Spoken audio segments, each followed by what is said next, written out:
Hey everybody, it's Bust. We're doing our expedition set review for the Rise of the Underlords. It's the new expansion here in the Legends of Runeterra, and let's go ahead and get a start. And so, the new keyword to the set will be Lurk. This is the big keyword that we're seeing all across the expansion and on two of the new champions. It's when you attack, and you have a card with Lurk on top of your deck, and so that can be both a unit and a spell. Both of the units and spells have the Lurk keyword. You grant Lurker allies everywhere, so if you see on the Xersai Hatchling here, up on the top on the title bar, he has the Lurker ability or keyword, whatever that top title thing is called. They all get +1 attack, and so that is the ones everywhere. So it's in your deck, in play. If something's generated in the future, all of those cards get +1 attack, and then that can happen once per round. So, in general, it's a powerful ability, right? It's something if it happens once and you have, I don't know, 15 Lurk allies in your deck, then all of your allies just got +1 attack. That's a pretty huge bonus, but it comes with some variability to actually happening. I personally think that this is going to be a fairly weak mechanic in Expedition, just due to the quantity of cards that exist. And so, if we look at something like Plunder, that's been around since the second set, it's had a third set and a fourth set to come in and pick up additional Plunder abilities. But with Lurk, it's been it's the last small set of or I guess the last expansion of the set, and so the quantity of cards with this ability just don't exist. And with the variability attached to it, it makes it kind of feel a little bit on the weak side of me. The upside is the majority of the units feel like they're going to be reasonably well statted as long as you hit one Lurk. So with the Xersai Hatchling here, we kind of expect 3 stats for 1 mana and a little bit of upside attached to it, and so he doesn't get that good until we hit 1 Lurk. But he has the option that if he hits a second Lurk, then he's very well statted for the price. So we'll just have to kind of see how that plays out. Again, I don't think it's going to be very good. The two kind of asterisks or stars or caveats to that thing would be at the beginning of the set, all of the new card pools, or new archetypes as I should call them, have an increased bonus to be shown to you. This is so you get the opportunity to play with the new cards in Expedition. It's only supposed to apply to the champion packs, but anecdotally it always seems as though that's not the case, and it applies throughout the entire draft. So we should be seeing more of these card archetypes showing the Lurk mechanic than we would see under normal circumstances. And then kind of asterisk number 2 is that with the release of the previous set with the Defenders of the Ancient, the token attacks Azir only had 2 commons in it. And so it was tough to tell if that was intentional or not. To the best of my knowledge, Riot never commented on it. Maybe it was because no one asked, but with the release of Empires of the Ascended, they accidentally left like half of the cards out of Expedition. So there'd been kind of like some precedent that they were doing this, but it was kind of odd that it would happen for 2 expansions in a row. And then it was like that one specific card pool that was missing the cards, and Zillion didn't make it into Expedition, and so wasn't sure if that was intentional or not. He's here now with an Echo card pool, but long story short, as I've been rambling, they may just kind of like spike some of these Lurk card pools to where the only commons have Lurk. And so we may find some means to get it. I feel like we're going to need to have like 10 or 15 Lurk specific keyworded cards to make a deck work in Expedition, and that's still just getting you to a little bit worse than a coin flip to hit it on each of your attacks. And so if you're looking to hit it 4 and 5 and 6 times a game, that's going to be kind of hard to do. If you're wanting to hit it on the first attack, it's kind of hard to do. But if you just kind of set your expectations that it'll be kind of happening throughout the game, maybe once or twice, or if you're lucky 3 times, then it's not that big of a deal to hit. Okay, on to the champions. We make our way over here to the Mobilytics site. I'm going to pull up the champions real quick. Got to watch out for the advertisements, as I got pretty far into the video the last time, and I realized that there's this really weird like earwax advertisement on the page, and I was kind of upset that I had to come out here and redo a lot of this. I was trying to decide whether or not I wanted to just keep it, but I was like, that is gross. I don't want anyone to have to look at that for the majority of the video. So nonetheless, as we slide through, the first champion we have pulled up here is Echo, and he's kind of odd to me as far as things in Piltover are concerned.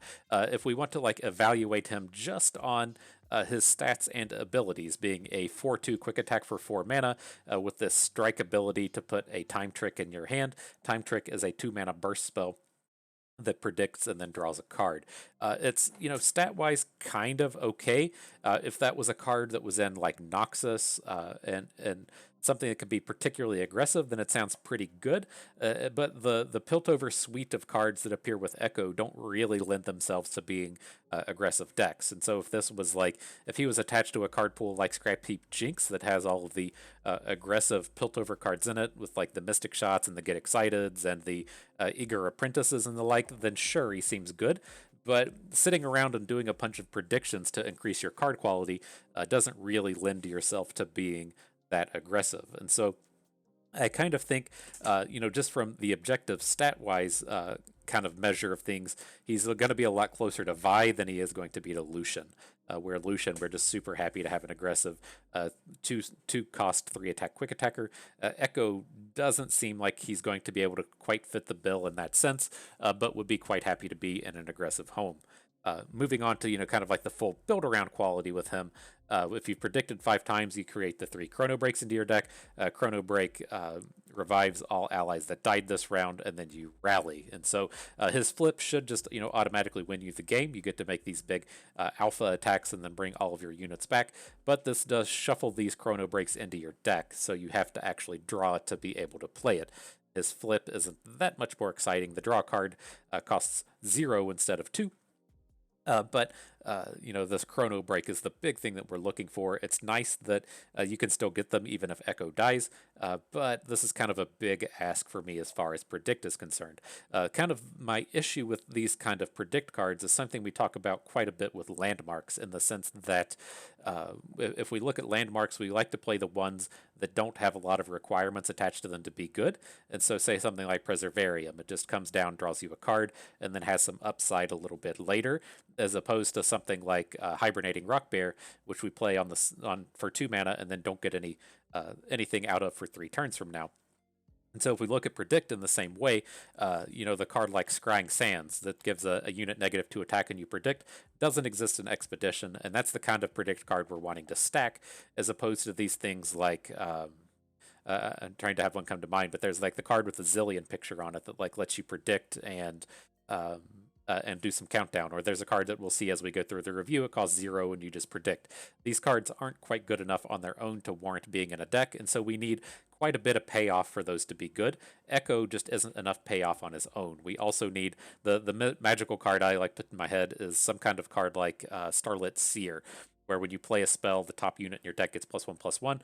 Predict needs something like that as well. So you have Echo and some other kind of ability to really, charge up your predicts. And we just don't quite have that at the moment right now. And so I think Echo is going to be a very medium quality champion. I'd give him about a 2 out of 4. On to the next one, we scroll our way down to Pike. He is reasonably strong. He works a little bit differently than anything we've seen up to this point.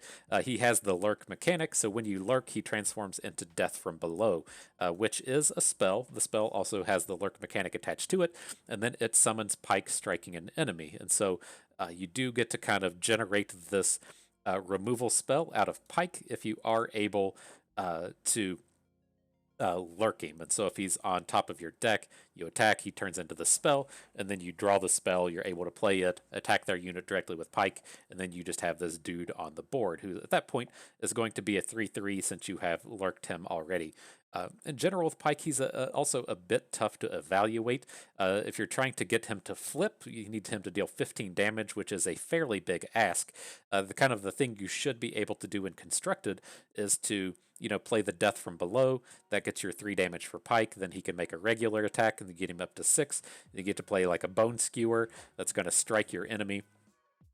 Get him up to 9, put him back on top of your deck, and then you can do the lurk thing again. That's how you can go about getting your Pike leveled, but that's just kind of a big ask in Expedition. We're really just kind of looking at him as like, well, I've got a 4/3 quick attack that maybe turns into a removal spell at some point. And that's, a little bit less, I guess a little bit more challenging to get excited about. And so he does have, reasonable aggressive stats. It seems like the lurk mechanic wants to be a bit aggressive, but much in the same vein as Echo.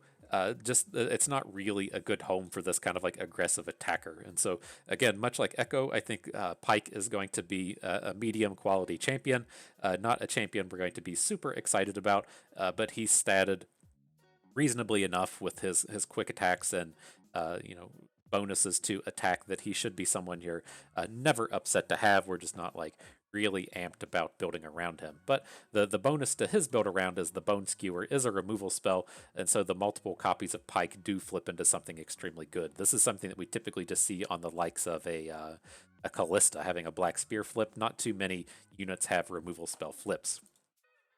Okay, and then last but not least, we'll have to scroll our way down to Rek'Sai, the final champion here, and this is the one that I find the most challenging of all to evaluate. Oh, we messed up pulling up the card here. Hang on, I clicked on the wrong one or something. The full version didn't make an appearance as we clicked. Oh man, let's see. Where did you go? Somewhere down here. I thought that was the right version. And there we go. And so Rek'Sai, yeah, also has the lurk mechanic. She has an absolute ton of stats for being a 3-cost unit, coming in 9 stats for 3. Extremely good deal, with the downside that at the round end, you put her into your deck. And so what place into your deck appears to mean, as opposed to put on top of your deck or shuffle into your deck, it's worded like this, so if you have predicted your predict card is going to stay on top of your deck. I guess technically Rek'Sai could get placed into your deck in the top position, but that'll only happen the 1 in 25 times. But this is to preserve your predicts while putting Rek'Sai back into your deck. And so it's like really weird to evaluate with her, because when she attacks, it gives your lurker allies everywhere the +1 attack, so you should be getting a pretty good bonus out of her attack, but then you just don't get to use her anymore. The big thing with that, though, is that doesn't count as her lurk attack, so you can technically get +2 attack onto all of your lurker allies off that attack if you spike a lurk off the top, but then she's gone at the end of the round, and so she needs to both survive combat, and then you need to draw her again later if you want to get some usage out of her. And so it's pretty tough to evaluate this with this unit that just disappears, and then you have to find again at some point in the future. It seems like, if we want to compare it, it feels very much like when we talk about playing, the lightning bolt to face on the first turn. You're just spending your burn spell on your opponent's face. It's kind of tough with Rek'Sai since she just comes in and disappears. And so, like on the early game, it is nice to give all of your lurkers +1 attack. It really just supercharges everything in your deck. But then this unit is gone from that point forward. And so it feels like a unit that we don't really want to be playing until like turn 6 or turn 7. And so you aren't just being like, okay, I've attacked on turn 3. Now my unit is gone. I don't affect the board anymore. Opponent just decided to take 4, and then they, just were like, cool, you're down a card now, And so she doesn't feel like she's a 3-cost unit. She feels a little bit more expensive. And if I look at her at that sense as, maybe she just counts as a lurk everywhere, then it's okay. I just think the big thing that we need to consider with Rek'Sai is she is not a cheap unit. She is an expensive unit, and she's going to disappear until she gets this 10 power flip, which should be pretty tough to pull off. Shurima doesn't have too many combat tricks. You might be able to, do a siphoning strike to give her +2 attack. You might be able to play the Ruthless Predator to give her +2 attack, but it's very tough for Shurima to give her bonus attack outside of the lurk mechanic. And then into her flip, it's kind of worth talking about. We'll get into Call the Pack a little bit more, but this is something that seems, a touch awkward to me as how you're supposed to actually pull this off. So, you're putting a card from your hand on top of your deck. So if you want to get the lurk, you need to do it before combat, because if you do it on your opponent's turn, then you're just going to draw the card. But then as a bonus, you do get the 2 random lurker followers into your hand. So she does function as a pretty nice replacement, picking up the 2 cards off of her flip. But again, it's hard to have multiple copies of Rek'Sai given that she's going to shuffle herself back into your deck. So all in all, I feel like she's probably the strongest of the 3 champions, as long as we're evaluating her in the right way. We're just ignoring that the cost is 3, changing the cost to about 6 or 7, and she seems much more reasonable to me and should be, again, not, a top-tier champion. She's not a Callista. She's not a Lucian. She doesn't even feel like a Darius, but she should be something pretty strong that the lurker mechanic really needs to be successful.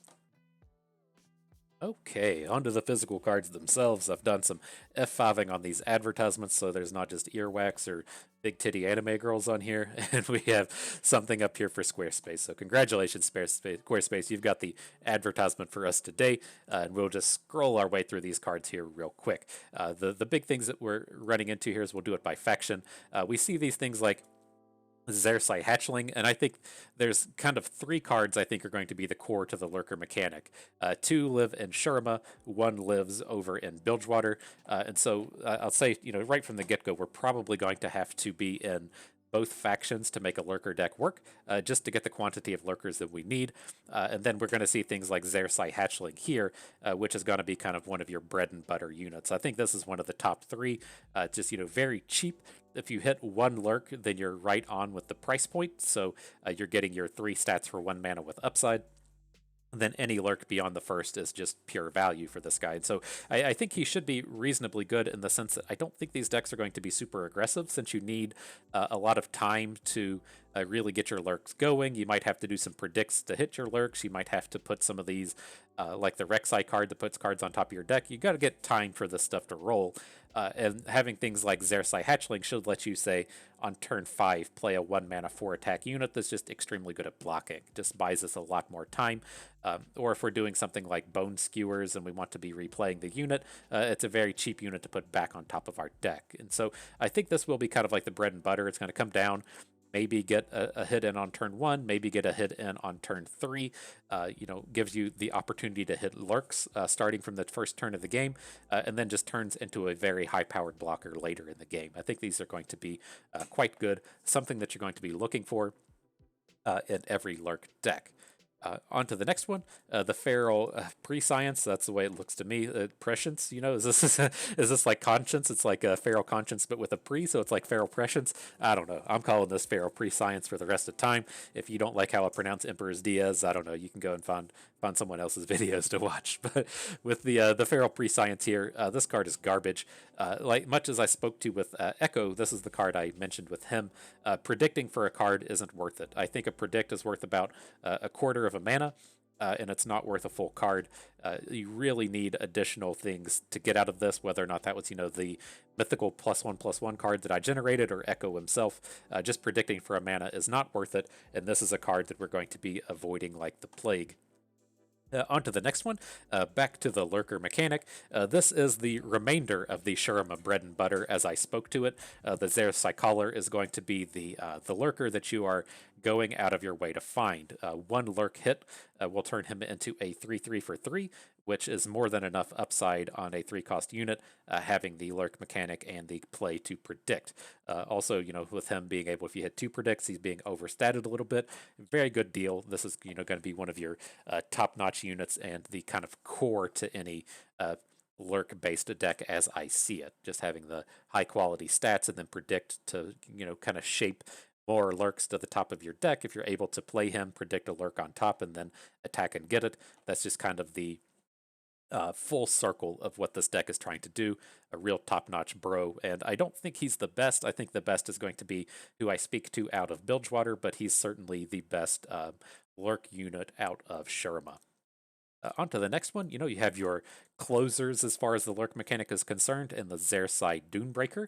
He has the Overwhelm, and so it's kind of like, at what point does this turn into a good deal? And I think that's with one lurk. Having a 10 stat Overwhelm is okay-ish for 6. It lets us kind of get into these curves to where we play Ruin Runner on 5, the Dunebreaker on 6, and then if he has, +2 attack, which isn't, ridiculous to assume on turn 6, then we have 10 stats worth of Overwhelm, which is a pretty good deal. And so I think these are going to turn out to be the closers. And so kind of the way I full circle see this going is we'll get some early game lurks and attacks with the 1-drop.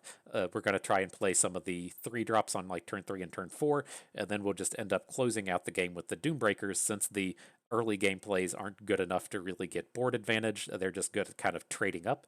Then the Dunebreakers and Ruin Runners will be who we look to end the game. And so I think this will most certainly be a unit we're looking to pick up, kind of like much in the sense of our overwhelmed decks in Noxus with like Armored Elephants and Savage Reckoners. The Doombreaker is something that we'll probably look to be having like 3 or 4 copies of. It sounds like a lot, but we do need to stack up a lot of the Lurker mechanic, and we would rather be playing Doombreakers than playing Ruin Runners just to ensure that we have enough Lurkers. And so wouldn't be surprised to see us trying to play 4 of this guy. That's why I really talk about why I think Lurker is going to have a tough time in Expedition. This dude is rare.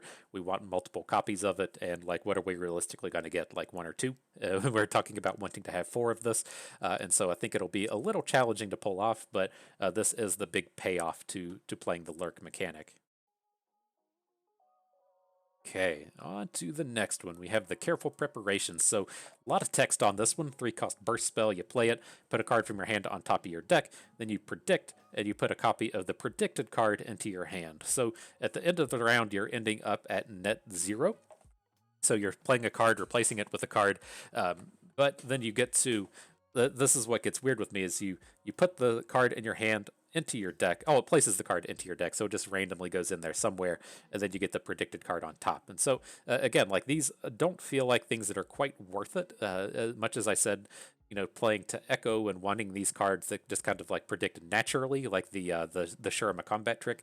This is quite a bit of work. Like I get that you can maybe pick up a Kahiri out of your predict and then start to draw him and stuff, but in general, these cards feel like really low value. This feels like something that should cost like 1 mana as opposed to costing 3, just a little bit too expensive to my liking. Okay, and then so moving on back to the Lurker theme, we have Call the Pack. As we mentioned, some of the spells do have Lurk attached to it, and this happens to be one of them. And so you can, to play, you have to put a card from your hand on top of your deck, and then you create 2 Lurker followers in your hand. And so kind of the idea as to what you would be doing with Call the Pack is you put a Lurker from your hand on top of your deck, and then you're going to be able to get a Lurk attack in. And the 2 units you just put in your hand are going to get the bonus. Anything that you had on board also going to get the bonus. And so the only problem with Call the Pack is it is a little bit expensive. It's a card that gives all of your allies, ideally a bonus attack. It can fail sometimes, but ideally every time it should give your dudes the bonus. But if we're going to play a 2-cost card that's just going to give all of our cards plus stats, we don't really want to be playing it until like turn 5 or turn 6. And so that's something that's going to be like, again, some of the real bread and butter to what we're doing with the Lurkers. But we do have to keep in mind that this doesn't do anything to affect the board other than giving our units bonus stats. And so it's not something we can play early. It's something we have to kind of play in the mid game to really get going. Much how we talked about Rek'Sai being a 7-cost unit that costs 3. Can't play it until the late game. Very similar with Call the Pack. Okay, and then the big boy Lurker epic, Zareth the Under Titan. I'm not really excited about this. Getting up to 8 power seems like kind of a big ask, and he is just no good if he doesn't have Overwhelm. And so it kind of feels like in every Lurker-based deck, we would rather just have the 6-cost common that automatically has Overwhelm as opposed to playing Zareth. But, if we're going to get, say, +2 attack on this, are we willing to play a 10-stat 5-drop that has Lurk attached to it that can have some upside in the future? Sure, that's not that bad. It's certainly an average quality card. It's just not something that I look at and be like, oh, here's a Feel the Rush, or oh, here is the Dreadway. One of these like really high-powered epics. Zareth is not that. And so it's something we'll be fine to play, not something that we're just going to be slamming down as a super big game-winning epic. Moving forward, Shifting Sands.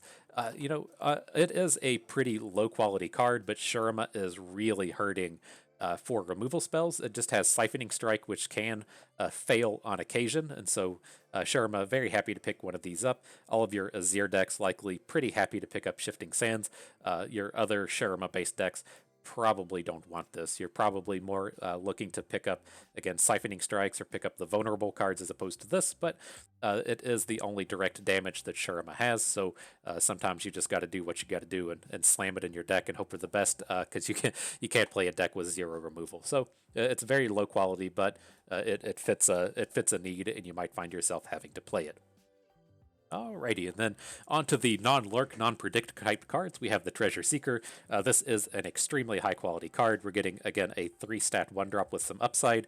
She's aggressively statted in that way, and then she generates a card into your hand. And so we always see these cards being extremely powerful, whether or not it's putting a Reforge in your hand or Puff Caps in your hand, whatever. Generating cards into your hand is always extremely good. The Waking Sands helps you activate the Reputation mechanic, so you have some of the 5-attack matters themes happening with this, and then it's, again, just another pretty aggressive card. And so any aggressive Shurima deck will be reasonably happy to have the Treasure Seeker. Sivir is extremely happy to be able to activate Reputation without playing Rock Bears.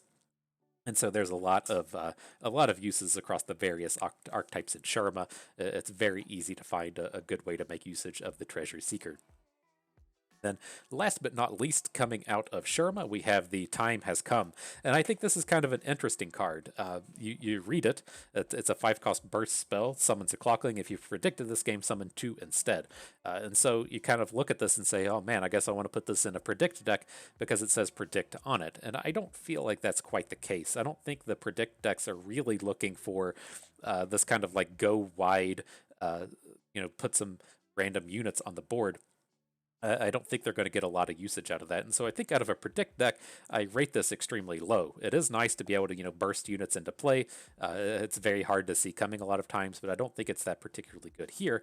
Where I would see this being good is in like a token attacks Azir. And so if he can manage to get a predict off, and so you're generating 2 Clocklings, then, having just a single Azir, having a flipped Azir or having an Inspiring Marshal, turning these Clocklings into big units the turn they come down, that's an extremely big deal. And so I think that there's some specific decks that will want the Time Has Come, but your predict decks in general are not going to want this. And so you're going to have to rate this appropriately depending on what your deck is capable of doing. Okay, and so moving out of Shurima onto Bilgewater, we're going to see the rest of the Lurker package here. Snapjaw Swarm is the other big card I see out of this set. And so the kind of problem we have with Lurk, if you will, is very much what we see with the support mechanic, in that it's only effective on your turn. And so if we're, out here playing a Rek'Sai, trying to get Rek'Sai up to 10 attack, we need to hit a lurk on every attack. We only get to lurk half of the turns of the game, right? We'd only have the attack token every other turn. And so barring something like rallies, we don't have the ways to try and hit lurk on our opponent's turn, and that's where Snapjaw Swarm comes in. Able to play him on our opponent's turn, get a free attack in, perhaps hit a lurk on our opponent's turn. You can do kind of the same thing on your turn if you, say, make an attack and miss on your lurk, and then you, predict a lurk to the top of your deck after the fact, attack with, play the Snapjaw Swarm afterwards. Then sure, you get kind of a second shot at lurk, but the big thing with this one is going to be playing it on your opponent's turn. And so extremely good. I think he's going to be a piece of the bread and butter for the lurk package. He does exist in Bilgewater, so you're going to have to look to find a Shurima pairing with this to get kind of the full package. This is also why I think you just have to be playing both factions and not just one of them. But he's a really strong card here. The other thing to call out with this is it does get some bonus usages depending on what you're doing, and so you can easily find some ways to get some bonuses out of this, like Misfortune is getting her level up with this, lets her see an additional attack. You can, any of the champions like her, you could say Quinn, you can pull this off with. Just anything wanting to see you attack, you can get the additional attack out of the Snapjaw Swarm. You can, also do these weird things like give it Scout. There's that card now that that gives a unit Scout and Elite. If you want to, make a Scout attack with this on your opponent's turn, then you get your attack token back. You can make additional attacks, something that we typically do with Cataclysm. There's ways to potentially do that here. You can come up with some interesting things that you can do with the Swarm. And so most commonly, again, it will be used to attack on your opponent's turn to try to generate lurks, but we can kind of come up with some additional ways to get value out of this guy. He's going to be extremely important in any lurk-based deck. Okay, then on to the Sharkling. Again, I don't think he's, quite as important as the Fearsome one. The Fearsome one kind of gives you the opportunity to get more attacks in where it doesn't die, But again, having a 1-cost lurker is extremely important, trying to just get the ability going right from the start of the game. Having a 3-stat unit with upside for 1 mana, a pretty good deal. I don't include this in the bread and butter units, if you will, but you're just going to be extremely happy to play this. You have to get the lurks going as soon as the game starts. Okay, and then on to the REDFIN HAMMERSNOUT. He's a little bit tougher for me to evaluate, right? If we haven't hit any lurks, then he's pretty bad, and we actually need to hit 2 lurks for him to be on point with the stats. Although, I would be willing to play a 2/2 for 2 that just gives vulnerable to anything, since that's extremely good early and late. And so he doesn't quite need too much to get the ball rolling, but I don't want to include him too highly in the lurk package, in that our units here tend to be, it feels like they should be pretty aggressive anyways, right? If we're looking at most of our units and we're giving them +4 attack, then our opponent's just looking to be doing a whole lot of blocking, and we're probably not going to be surviving a lot of vulnerable attacks anyways. And so this is nice to be able to come in and pick off a unit. I don't want to talk like having removal abilities is bad, but this feels more like along the lines of like Rockhopper, where we have to like really try to figure out how we can make that attack and then also survive the attack. And so it's, seeing this 1 or 2 toughness on this feels like it's a little weak, but I think all in all, are we willing to play a 2-cost unit that puts vulnerable on anything and then also has additional upside? Yes, the REDFIN HAMMERSNOUT is actually going to be a pretty powerful card. Okay, and then moving on to the BLOODBAIT, pretty interesting card. It is a 1-cost burst that puts a Snapjaw Swarm on top of your deck. We already talked about the importance of the Snapjaw Swarm. That was the 2-cost unit that has the play to attack. And this, helps us generate them. And then also putting that unit on top of our deck guarantees that we would get a lurk off of an attack. And so I think BLOODBAIT will be pretty strong. The only downside to BLOODBAIT is if we're trying to get the turn 1 attack, we can't, of course, play this and then also have a unit to attack with. And so we could perhaps pull it off if we were on the even attacks, to where we, play a 1-cost lurk. We put or I guess any 1-cost unit in general would work with this, but then we put the Snapjaw Swarm on top of our deck, attack, we get the bonus, and you can do that from turn 2 if you're on the evens. But I think this is, again, going to be kind of the bread and butter of the deck, just as an additional way to generate Snapjaw Swarms. I think that's going to be an extremely powerful unit, and having additional ways to generate them is going to be extremely good.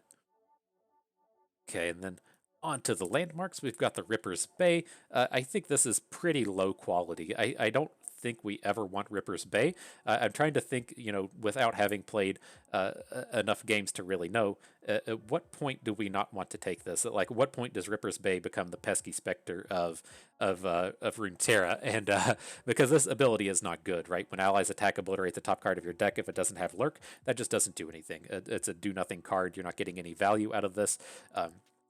You're having to make like multiple attacks in the same turn. If you're trying to use this as a means to hit a lurk, it's not good enough to help you hit deep. And so with all of this downside, what card would we take with this? It's like, do we want to take a Snapjaw Swarm with this? Probably have to. Would we take, a generic, say like 3/3 lurk for 3? Maybe. It's hard to evaluate how bad this is, and I think this is pretty bad. And so I think this is going to be a real trap as far as the lurk cards are concerned, and really want to avoid this as much as we can. All right, the list. Your kiss is on this list for all you for all you Hollow Notes lovers out there. And again, pretty strong. Just knowing outside of the set review here that there is going to be a new card pool containing Misfortune and Renekton. We do have quite a few ways to get Bilgewater paired up with Vulnerable, and I think the list is going to look extremely strong there. Like, are we willing to spend a card on its own to give a unit Vulnerable? I mean, we just talked a lot of trash about that lurk unit, but probably was kind of, how that played out. It kind of depends on the units that you have access to, right? And if we have access to Renekton, then we're probably willing to spend a card on that, right? But, beyond that, the list has a little bit more value to where if the unit already has Vulnerable, then you can start this free attack challenging it. And that gets kind of interesting in that it lets us attack multiple times in the same turn with Renekton. We can get multiple attacks in the same turn with Misfortune, and we can really ramp up some of these strike and ramp up some of these see attacks abilities. And so being as kind of an activator on top of a card that we're, not really excited but kind of okay to play with, I think we can get some pretty good value out of the list. Feels like overall a very medium quality card, but then depending on your champion setup and the quality of your units, it can shoot up in value very quickly. Okay, then we talked about Pike and the Death Below. Bone Skewer was from the previous set. Frenzied Feast as the Pike flip ability over to the Jawfish. Very clever name, I guess. But it is a 2/7 for 8 mana with this lurk and the ability to, when you play it, each lurker ally strikes a random enemy. And so extremely powerful. How many lurk allies do we need on board to really take advantage of this? Probably just one. Striking one random enemy for an 8-cost unit, probably not enough. Being able to take down 2 units, though, extremely powerful. And then if you ever have some kind of board where you have 3 or 4 lurks, then you just win the game. And so with like Jawfish, he does carry the caveat that he has to be in a heavy lurker style deck. And so if it's one of these things to where it's like pick 12 and you randomly see the Dreadway, you can take that and just slot it into any deck. But if it's pick 12 and you see Jawfish show up, if you're not playing lurk, then it's not going to do you any good. But in any lurker based deck, this unit is probably like right below the Dreadway in quality, or up there as something that we would say with like Gen VV. This is extremely, extremely powerful in any lurk based strategy. Okay, and then 2 to go as far as Bilgewater is concerned. We have Line 'em Up, 2-cost burst spell that puts a powder keg onto the board and then creates Knock 'em Down. Knock 'em Down being a 1-cost spell that does 1 damage to anything at slow speed. And so the way I kind of look at this is, are we willing to play a 3-cost 2-damage spell? We are. We're willing to play it at a slow speed. Probably. Like, we're not going to be excited about it, but removal is removal, and that is a reasonably priced removal spell, particularly for Bilgewater that doesn't have a lot of just direct damage. And so if we kind of like look at Death's Hand, are we ever excited to play 2 damage at fast speed and 1 damage to our opponent? Not really, but we still do it. Knock 'em Down feels like it fits right in there. But then, with the upside that you're able to get, does your deck have like Chempunk Shredders in it? Does it have Electroshocks and True Shot Barrages, like cards that can AoE and take advantage of powder kegs? Does it have, Gangplank in it or Swain in it? If you have ways to get, kind of additional values out of the powder kegs, then this can spike up a little bit in value. And so, like, at worst, is it, a little worse than a Death's Hand? Okay. And then at best, can it do some pretty spectacular things? Then sure. Then I think this is, kind of exactly the type of powder keg card we're looking to play. And so we like the 2/2 for 2 that generates a powder keg. We don't like playing things like more powder. This fits more along the lines of the 2/2 for 2, where we're pretty happy to have it in a deck that can take advantage of the powder kegs. And then last but not least, we have Reaver's Row. It feels like another bust of an expedition landmark, much like the 1-cost one that we had for lurks. The 5-cost when I count down summon a 1-cost follower, and then the countdown of 2 to grant 1-cost allies 2/1 and fearsome. And the big thing with the the countdown ability is that's the only your allies in play. It doesn't say your allies everywhere. It doesn't say in play and in hand. It's only the ones on your board. And so could be quite tough to take advantage of this. I look at this as being in like the fishbone strategy, where we're playing the 1-cost unit build around. And do we ever want this kind of ability on turn 7? Like, not really. You've already lost the game at turn 7. On turn 7, you just want burn spells. And so I just don't think this is really going to have a home. If it cost maybe like 3 mana, then we could do something. Or if we say like, okay, Double Trouble costs 3 mana and generates the 2 1-cost units, maybe this thing needs to cost 4, then maybe on turn 6 we could pull it off. But it just feels like having this have to be on turn 7 is too bad. And then what if we don't have this on turn 5, right? If we just draw this on turn 7, then it's completely dead. And so I'm pretty low on Reaver's Row. The 1-cost Fishbones deck does, kind of struggle for ways to close out the game and have more abilities. So, like, we'll probably need to give this a try just to be sure. But my initial impression of this is that it's just not good. Okay, so moving on to Piltover. Once we get through Piltover, things will be pretty quick here. And so the remaining cards only have like 2 and 3 cards apiece, but there are quite a few additions to Piltover here. And so the first one we have, the Fallen Feline. We, of course, like it because it's a cat card, but it is, again, a 3-stat 1-drop with some upside. The kind of the problem I have with the Fallen Feline is, when you're summoned, create a Hexite crystal in the bottom 10 cards of your deck. The crystal is extremely good. If you see it in a predict, you draw it, and then when you play it, it deals 2 damage to all of your enemies and their Nexus. And so, extremely, extremely powerful card for 2 mana, especially if you can catch it in a predict. But, she's kind of statted to be in a more aggressive style deck. I guess I shouldn't look at it like that. I should just look at this as being a cheap blocker for a predict deck, and then you're looking to find the crystal. And kind of the big thing with the Fallen Feline and the crystal is it initially goes to the bottom 10 cards of your deck, but the first time you predict, your deck is going to shuffle, and then it will be at a random position instead of being in the bottom. And so, I think now that I've kind of like stopped to reevaluate and say, hey, this doesn't have to be aggressive, I think this is going to be pretty good in any predict-based deck. I just really want these, 2 power 1-drops to fall into something aggressive. And I guess, nonetheless, you could fit this into some kind of aggressive scrap heap style deck. If we're playing, say, like Draven Echo, and we have a handful of predicts in our deck, I could see the crystal making an appearance. And so I think this will probably be pretty important for the majority of the predict decks. I just don't like having to predict into cards, but at least the card is powerful enough on its own to be pretty good. Okay, and then what appears to me to be the scariest card in the set, the Volunteer Elnick, extremely well statted as a 3/4 for 3. This is something that, Piltover just does not get, and so Piltover getting a real meaty unit with some upside is pretty good. And then if you aren't, around Runeterra long enough to know how scary the Troop of Elnick's deck can be, the Volunteer Elnick does give me some pause for worry. the Troop of Elnick deck being able to just put down 15, 20, 25 stats off of a single 5 cost unit.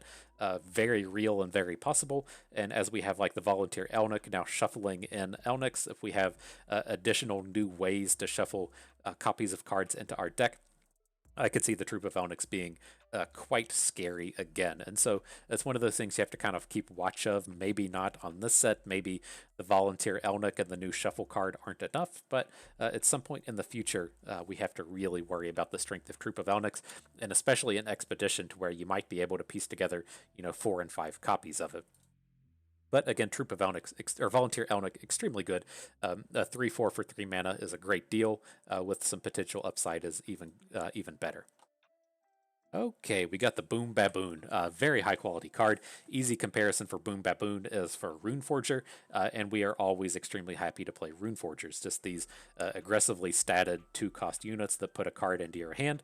Extremely good. Flame Chomper's not quite as good in Expedition as it is in Constructed. It's a little bit more challenging to piece together these decks that have, 3 Dravens for spinning axes, and then have access to cards like Vision to give your Flame Chompers bonus attack, and having Arena Battlecasters to make your attacks particularly strong. But we're never going to be upset about having a 3-attack 2-cost unit that puts a card in your hand. Extremely, extremely powerful card. Looks like it's got Jinx's Mega Death Rocket attached to his back. I didn't quite think that's how the Death Rockets were delivered, but looks like it might be something there. And okay, and the Glorious Evolution. This immediately looks to be one of these cards that should just win you the game as soon as you play it.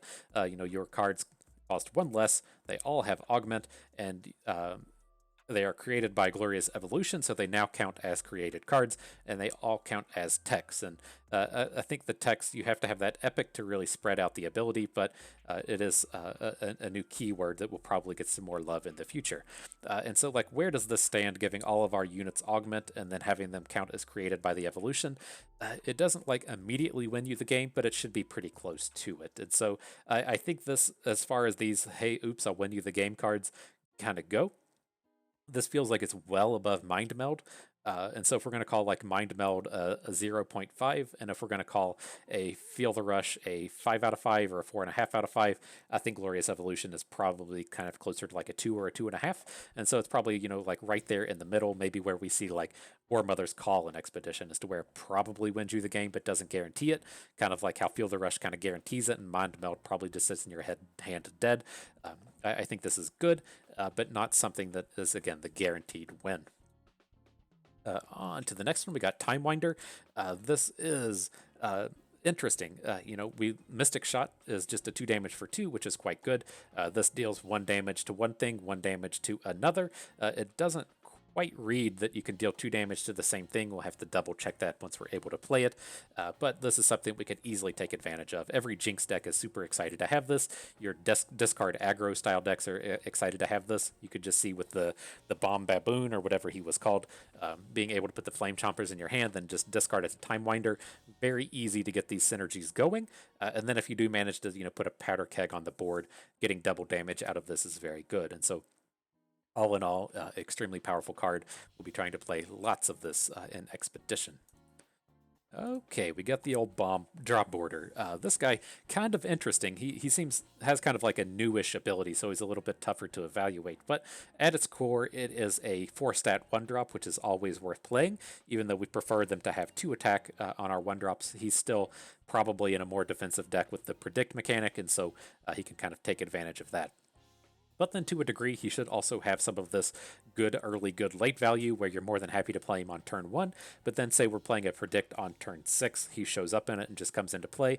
That's great since we don't have to draw him anymore. And so he feels like a pretty high quality card. I wish his stats were rearranged a little bit, but we do think the predict mechanic should be a little bit slower, and he should play just fine in a slower deck, having this three stats attached to his back end and being a pretty good blocker.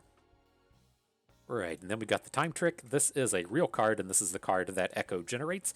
We are more than happy to play this if Echo generated it, but it's not worth being played on its own. It is a card that I think should, probably realistically, you can't make it cost 0 because then there's no reason to not play it in every single deck, but it should probably just cost 1. 2 mana feels a bit expensive for this kind of card. Don't want to be playing the physical card, but more than happy to have Echo generate these.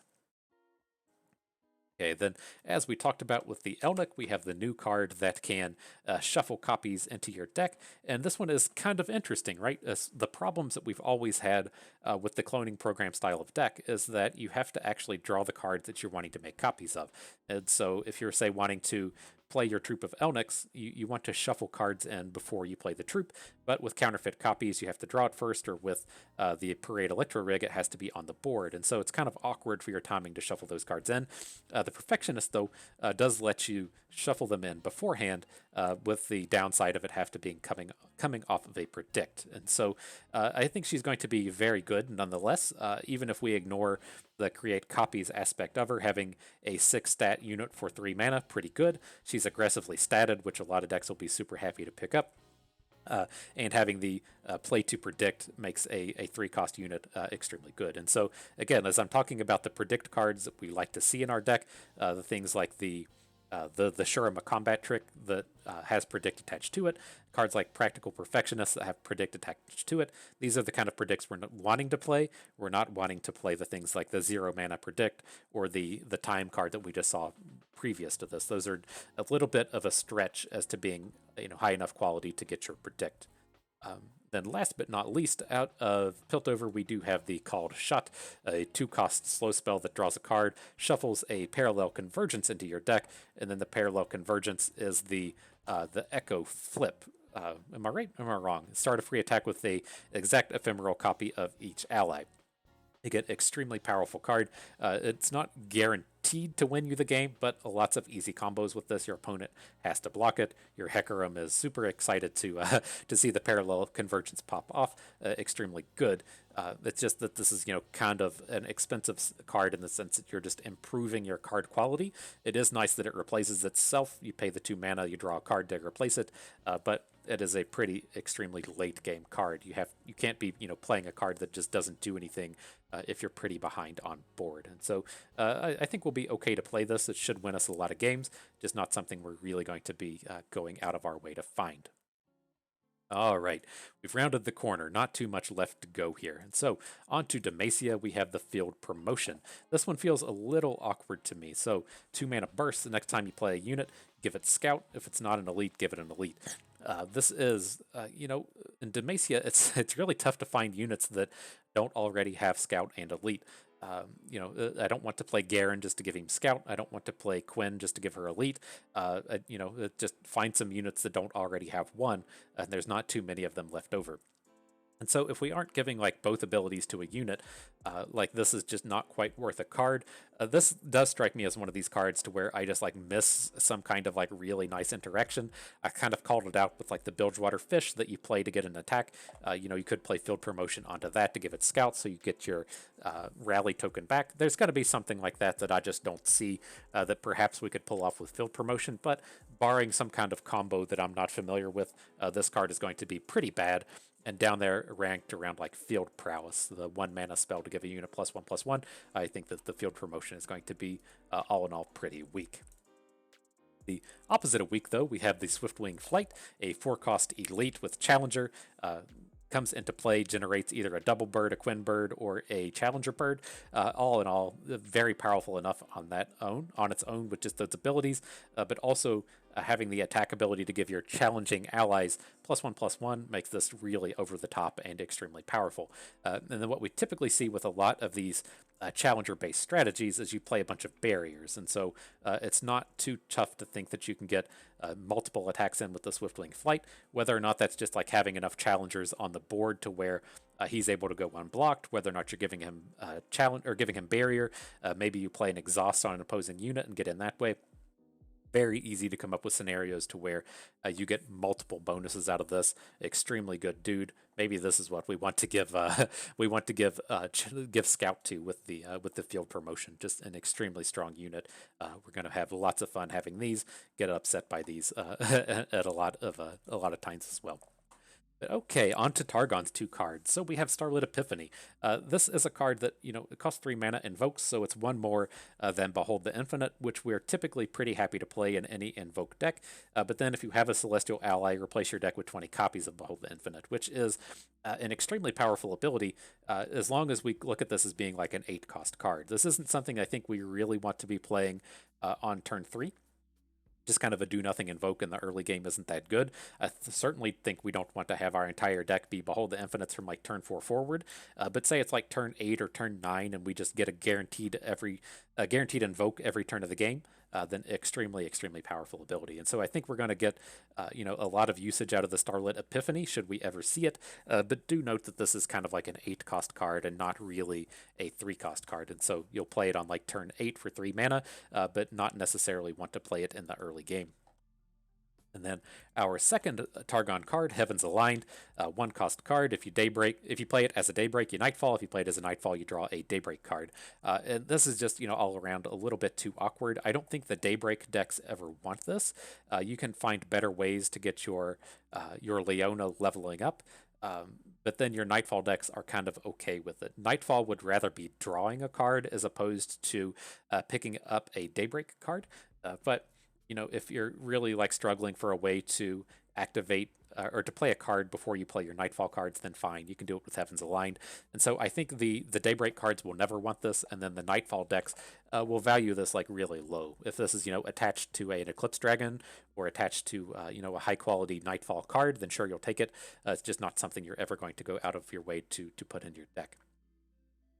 All right, moving right along, we have the newest Hey, I'll win the game card and a 10-cost Overwhelm that increases his power by the power of all of your allies. You play this, you win the game, right? And the only problem with this is it costs 10 mana. We would rather be playing like Armored Elephants or Savage Reckoners, or if we get to pick and choose our epics, we would rather have Captain Farron. And so you gotta kind of like find the right home for ATAKHAN. He's not bad in the sense that, you're going to play it and win the game, but he's not good in the sense that he's so expensive. And so we'll probably, have to pick and choose our Noxus decks. If we're playing a deck that's, really heavy on Legion Rearguard, probably not going to want this. But if we're playing a more mid-rangey style of deck, then we'll be more than willing to accept ATAKHAN into our deck. Alrighty, lastly from Noxus, the Thorned Blade. This card is garbage, and so the 4 mana breakpoint on these spells has to add so much more to the card. As we see with, say, like Sharpened Resolve being at 3 mana, no one really wants it, but will play it. If it cost 4 mana, it would be abysmally bad. It is cute that this can give an ally up to 5 attacks so that it, activates your 5 attack matters themes, but you tend to get that out of like +2 or +3 attack anyways, so the Thorned Blade doesn't really add a whole lot in that sense. Now, you can kind of like find a home for these. If you're in like a really aggressive Noxus deck, you might be able to, set up open attacks to where you use this to just go 5 damage to face. That seems to be like where you're going to want to go with this. You can use it on your Overwhelm units to chunk in for big damage, but the themes that we're coming up with there don't make up for this costing 4 mana and just being way too expensive. This is going to be a card that we never want in any of our decks. Okay, pushing forward to Ionia. And so the Defiant Dance 4 cost, recall an ally and Blade Dance once. Recall a unit. Almost said it wrong there. I was going to say the point I was wanting to make was specifically that don't get too caught up in playing these recall cards, because if you want to compare this to like lead and follow, it does return it to your hand. So Defiant Dance can definitely target your opponent's units, and then you get the Blade Dance. So I think we're going to see some usage out of this. We should be seeing more Irelia as time goes on. There is an Irelia Misfortune card pool that has been added to Expedition, and I think Defiant Dance is going to be spectacular in that deck. Misfortune and Blade Dances is going to be extremely good, and this is a great way to get that theme going. Otherwise, with your token attack style of decks, this can be okay. If your opponent's playing a tempo game on you and you get to, return their 4 mana play with your 4 mana spell, that is extremely good from the token's perspective. And so I think this will be okay. It just kind of fits that role of like we really just want one, right? We don't really want a lot of copies of Defiant Dance in our deck. We can't really fit more than one copy in an Expedition deck. Okay, then the Sacred Protector. This is the Shen draw card, and this is not quite as good as the other ones. This is certainly not a Dreadway level of card. I don't think it's even like a King Jarvan level of card. It's just playing the champion. The card to draw Shen is good, but giving your barrier units double attack isn't that strong, and so it's kind of tough to. How many barrier units are really going to have on an attack like 2? Giving 2 units double attack isn't a bad deal. It's just really not helping a whole lot as far as closing out the game is concerned. And so, are all of these expensive epics that draw a champion good and worth playing? Yes, absolutely. Is this one of these super high quality one of these? No. So don't be super afraid to pass on Sacred Protector, as it's just not a game closer. It's more of a value card instead of a game winner. Okay, then into Freylord. Love both of the Freylord cards. And so we've got the Fabled Poro, which I think is quite interesting. He is understated initially, but a single Poro Snacks gets him right up on point as far as the stats are concerned. And then, we do typically look as having multiple flavors of the Freylord, or as the Fluffed and Tuffed Poro style decks. You tend to either have a go wide deck focused on Poro Snacks, or you have go tall decks focused on Heart of Fluffed, or They Who Wanders, or whatever that rando 7-cost dude is that gets +1/+1 for each of your units that have died. And so they each look to build a little bit differently, but the Fabled Poro would play fantastically in the go wide strategy. Like the Heart of Fluff tends to be a little all-any as far as those decks are concerned, but giving all of your other Poros a random stat, absolutely great deal. I think this is going to be a wonderful closer. All the Poro Snacks decks will be super happy to have the Fabled Poro.